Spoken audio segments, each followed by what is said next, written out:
Salut les Topiens, c'était donc aujourd'hui que Disneyland Paris prévoyait de lancer sa toute nouvelle gamme de passeports annuels. Une toute nouvelle gamme était attendue puisque la vente des passeports annuels précédents était interrompue et ce depuis plusieurs mois. Et donc ça y est, la nouvelle gamme a été annoncée. Alors je vais pas faire comme si je venais là de la découvrir, ça fait plusieurs heures que je l'ai découverte et dans une ambiance assez particulière parce que globalement il y a un rejet de cette nouvelle gamme, notamment sur Facebook, Instagram, sur Twitter un petit peu moins, mais globalement dans l'ensemble la gamme est très rejetée. Ceux qui sont les plus optimistes diraient que les prix n'ont pas tellement augmenté comme ils l'avaient imaginé. Certains misaient sur l'arrivée d'un pass qui aurait pu coûter plus de 1000 €. C'est pas le cas, même si bien entendu cette gamme, comme la précédente, va sans doute augmenter dans les années à venir. Avant de rentrer dans le détail de la gamme, je vous propose qu'on se plonge dans les premiers avantages, les premières particularités des passeports. Ensuite, on rentrera dans le détail de la gamme et après, je vous redonnerai mon avis, même si en fait, je vais commencer à donner mon avis au fur et à mesure parce qu'il y a beaucoup de choses. Donc désormais, il y a une sorte de digitalisation de l'expérience puisque les membres Disneyland Pass pourront retrouver leur pass directement dans l'application de Disneyland Paris. Ils pourront y consulter leurs avantages, leurs jours d'accès. J'espère aussi que la plateforme sera jumelée à cet espace-là.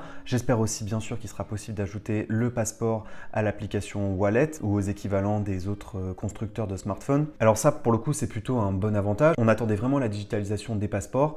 En revanche, il ne faut pas se leurrer, c'est aussi une optimisation sur le coût d'exploitation de la gamme passeport annuel dans les parcs Disney. Et vous le verrez au fur et à mesure de la vidéo aujourd'hui. Désormais, lorsque vous allez vous rendre sur le parc, vous verrez que vous aurez beaucoup moins d'interactions avec des personnes en charge des avantages des passes annuels. Il n'y aura plus du tout d'espace exclusif, il n'y aura plus d'entrée réservée. En fait, on sera simplement au contact des cast members habituels et non pas au contact des cast members qui sont censés réserver des positions au pass annuel. C'est là aussi une façon d'optimiser les coûts de cette nouvelle gamme. Les trois passes vont permettre un certain nombre de jours d'accès, donc ça, ce principe ne change pas par rapport aux gammes précédentes. En revanche, ils conservent le système des réservations pour les passes annuelles. Et ça, c'est un peu une surprise parce que moi, je pense que petit à petit, ce système de réservation va devenir complètement obsolète. Et vous allez voir que le principe même de cette gamme va rendre obsolète le système de réservation et je vais vous expliquer pourquoi. C'est que désormais, comme dans beaucoup de parcs Disney, la vente de passes annuelles, donc de ce qu'on appelle désormais les Disneyland Pass, sera limitée. En fait, les produits seront en quantité limitée. C'est soi-disant un argument commercial pour cette nouvelle gamme puisque là, Disneyland explique que grâce au fait que ce quota sera mis en place et que donc la vente est limitée et que donc ces passes sont en quantité limitée,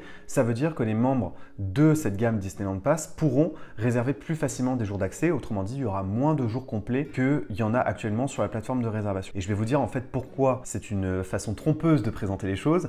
C'est parce que en réalité, aujourd'hui, le public de passeport annuel n'est pas tellement désiré par les parcs Disney. Donc vous avez un quota pour les visiteurs qui font qu'une seule journée. Vous avez un quota bien sûr pour les résidents d'hôtel. Et puis vous avez un quota réservé aux membres passeport annuel. Et le but pour le parc, c'est de faire en sorte que les quotas des hôtels et des visiteurs journée soient très hauts parce que c'est des visiteurs qui rapportent beaucoup plus d'argent au parc. Le but ensuite c'est de limiter le nombre de visiteurs réguliers qui ont donc ces fameux Disneyland Pass. Et ensuite pour les chefs de produits, les gens qui sont dans les services marketing, ils ont une volonté de rendre ce produit rentable, d'où l'explosion du prix. Et donc bien entendu les chefs de produits derrière sont attendus sur des résultats business et financier. Oui, il sera plus facile de réserver sur la plateforme de réservation, mais en fait, il sera plus difficile d'acheter un passeport annuel. Ces fameux Disneyland Pass, il est probable qu'il y en ait déjà plus en plein milieu de l'année. Donc finalement, ok, ce sera une utilisation plus simple une fois le pass acheté, encore faut-il pouvoir l'acheter. Donc c'est pas du tout un avantage, c'est juste que le problème est simplement déplacé à un autre moment du parcours consommateur. Donc un ou plusieurs types de passes ne seront pas disponibles pendant certaines périodes et on ne sait pas pendant combien de temps. Par ailleurs, si vous êtes actuellement un pass annuel, sachez que la vente de ces Disneyland Pass commencera uniquement auprès du public pass annuel. Donc si vous souhaitez upgrader, faites-le dès maintenant parce que effectivement, il est probable qu'à un autre moment dans l'année, les passes ne soient pas forcément disponibles pour vous. Je vous propose que maintenant on se plonge dans le détail de la gamme, ensuite on fera la liste de tous les avantages perdus et enfin je vous donnerai mon avis. Alors il n'y a plus que 3 passes, Disneyland Pass. Alors je trouve que la charte graphique est très sympa, mais il y a un problème sur le naming à la fois des passeports et à la fois de la gamme. Disneyland Pass, alors déjà c'est une erreur de naming, Disneyland ne s'appelle pas Disneyland, c'est Disneyland Paris. Là pour moi il y a une confusion et j'ai du mal à dire Disneyland Pass parce que instinctivement je dis Disneyland Paris Pass. Bref, les passes s'appellent bronze, silver et gold. C'est sans doute une référence aux Jeux Olympiques qui vont avoir lieu à Paris en 2024. Je comprends la référence. En revanche, là, c'est clairement aussi un naming pour moi qui a sans doute été imaginé par une agence. Le lexique Disney est tellement riche et il se renouvelle tellement vite en plus qu'il était possible d'aller chercher des noms plus en lien avec ce que j'appelle le vocabulaire Disney, quoi. Donc le premier pass s'appelle le Disneyland Pass Bronze. Il va coûter 289 € ou 18 € par mois si vous acceptez de payer 91 € lors du premier versement. Il vous permet d'accéder aux 2 parcs Disney dans la limite de 3 réservations par pass. C'est un pass qui vous donne accès à 170 jours et il vous donne accès au parking gratuitement. C'est son seul avantage en plus de l'accès au parc. Ensuite, vous avez le deuxième pass, le Disneyland Pass Silver, qui va coûter 499 €, soit 30 € par mois, en échange d'un premier versement à 169 €. Il vous donne accès à 300 jours par an, dans la limite des 3 réservations simultanées. Le pass vous donne accès à un parking, et vous avez moins 10% de réduction dans les boutiques, dans les restaurants, et vous avez aussi moins 10% sur le photopass. Et enfin, vous avez le Disneyland Pass Gold, qui lui va vous coûter quasiment 700 €, 699, soit 45 € par mois, en échange d'un premier versement à 200 €. Il vous donne accès toute l'année au parc. Vous avez un accès gratuit au parking. En revanche, on perd le parking Infinity, là, qui vraisemblablement ne va plus exister dès le 18 juillet. Vous avez moins 15% dans les boutiques, moins 15% dans les restaurants. Vous avez le photopass qui est complètement inclus, ainsi que les extra Magic Hours. Voici la liste de tous les avantages donc qui ont été perdus. C'est la fin des locations, des poussettes et des fauteuils.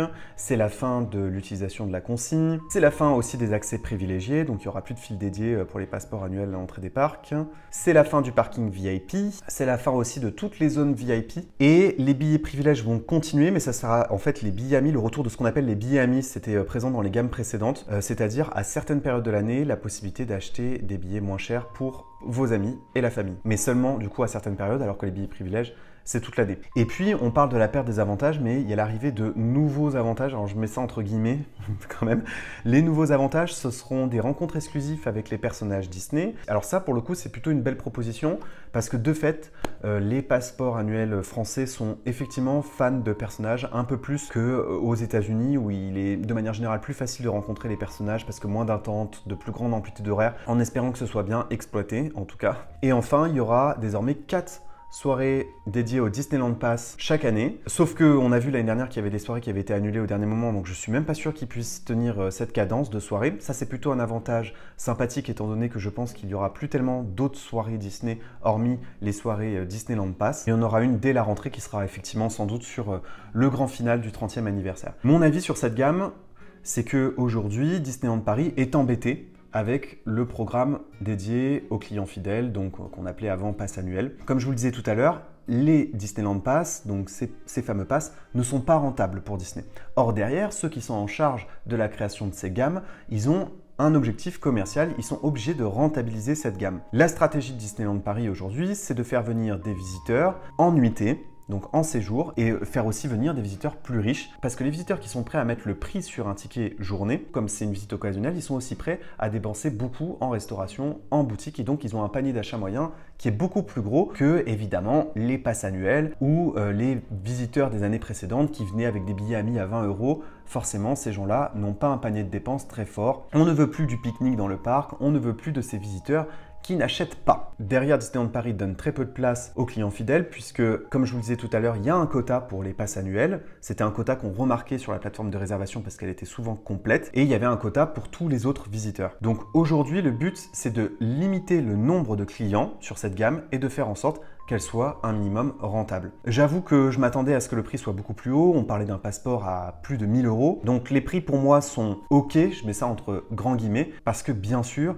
derrière, ces prix ne s'accompagnent pas d'expériences supplémentaires. Il y a eu certes le Avengers Campus, mais c'était une zone qui existait déjà. Il y a le retour de tous les spectacles, mais qui existait déjà, c'était des salles qui fonctionnaient déjà normalement avant le Covid. L'extension tarde à arriver, elle est plutôt retardée, et puis ça va pas tellement dans le sens de ce que disait Iger au moment où il est revenu à la tête de l'entreprise. Il demandait une politique tarifaire plus raisonnable. Il estimait que la flambée des prix dans les parcs Disney n'était pas du tout accompagnée de vraies propositions en termes d'attractions et de spectacles. Disney, à la base, quand on revient même à la base de ce qu'était Disney, Walt Disney voulait certes un parc propre, bien fréquenté, mais il voulait que ce soit accessible au plus grand nombre, aux familles, de toute classe sociale. Et Disney, aujourd'hui, c'est populaire parce qu'il y a bien sûr les parcs dont les prix ont flambé et qui veulent une clientèle premium, mais dans la réalité des faits, Disney c'est populaire. Les clients de Disney+, les enfants qui ont grandi avec les VHS, c'est ce qu'on appelle l'art ludique, l'animation, c'est un art populaire, regardé par toutes les classes sociales, et aujourd'hui, clairement, on ne veut plus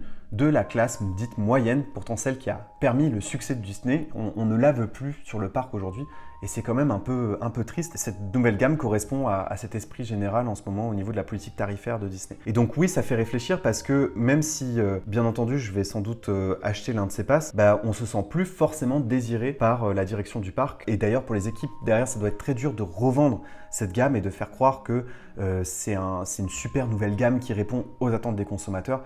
Alors que on voit déjà dans les commentaires que malheureusement il y a un décalage fort et une relation qui devient de plus en plus compliquée entre les fans et Disneyland Paris. Mais n'hésitez pas à me dire ce que vous en avez pensé en commentaire, j'essaierai de répondre un maximum à vos questions. Bref, j'ai très hâte de vous lire. Bye!